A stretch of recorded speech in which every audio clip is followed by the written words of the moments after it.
অধিকারের জন্য লড়ছে তাদের দিকে না তাকিয়ে, বাংলাদেশের জনগণের দিকে না তাকিয়ে আজকে আপনার বাংলাদেশে রক্তের ভূমি কেনা, সেই রক্তের ভূমিকায় আপনার বিদেশের হাতে মুক্ত করে তুলে দিচ্ছে।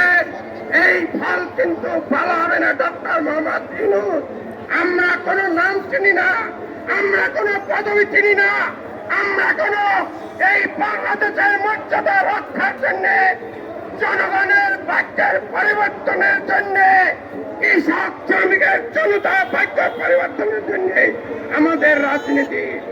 আজকে কেন এরা আমাদের কাজে দীর্ঘদিন ধরে এরা এই প্রেস ক্লাবের সামনে বসে আন্দোলন চালিয়ে যাচ্ছে, এইটা কিন্তু বড় ভালো আলামত নয়।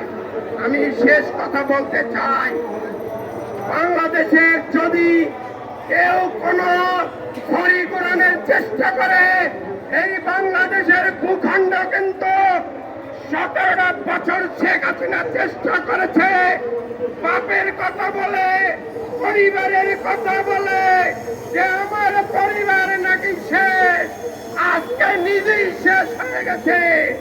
আর কেউ এই বাংলাদেশের প্রতি আদরে শেষ করবেন না। আগামীতে একটি ভালো নির্বাচন দেন, মর্যাদা নিয়ে চলে যান।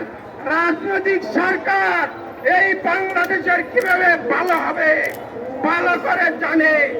3 বারের প্রধানমন্ত্রী, বাংলাদেশের স্বাধীনতা ঘোষণা শহীদ প্রেসিডেন্ট জিয়াউর রহমান, তার কোন পরিবার, তার কোন আত্মীয় স্বজনের পরিবারের কথা চিন্তা না করে এই বাংলাদেশকে স্বাধীনতা ঘোষণা করেছে।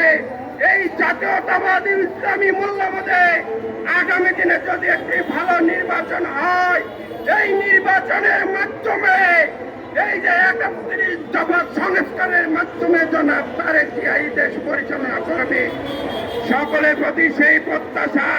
এই আক্রমণ করে ষড়যন্ত্র করে তাদেরকে আহ্বান জানিয়ে, এই প্রতিহত করার আহ্বান জানিয়ে আমি আমার বক্তব্য শেষ করছি।